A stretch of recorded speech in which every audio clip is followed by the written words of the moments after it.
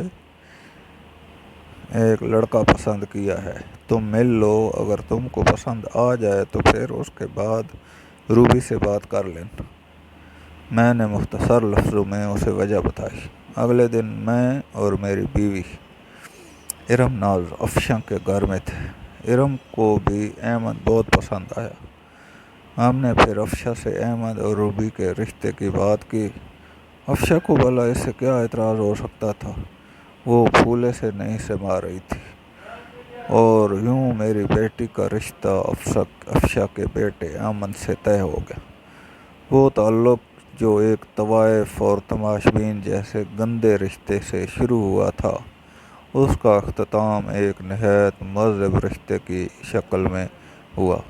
یہ سچ ہے کہ ہر انسان کو قدرت سدھرنے کا موقع ضرور دیتی ہے، کبھی گندگی کی ڈھیر سے اس کو ایسا سبق سکھا دیتی ہے، کبھی دو بھٹکے لوگوں کو ملا کر سیدھے راہ پر لے آتی ہے اور انسان ساری زندگی اسی کے مطابق گزارنے کو فخر محسوس کرتا ہے۔ کبھی وہ طوائف اور میں تماش بین تھا مگر آج وہ میری منہ بولی بہن اور اس کا بیٹا میری بیٹی کا شوہر ہے، اور مجھے ان دونوں رشتوں پر فخر ہے۔ نوٹ: شیئر ضرور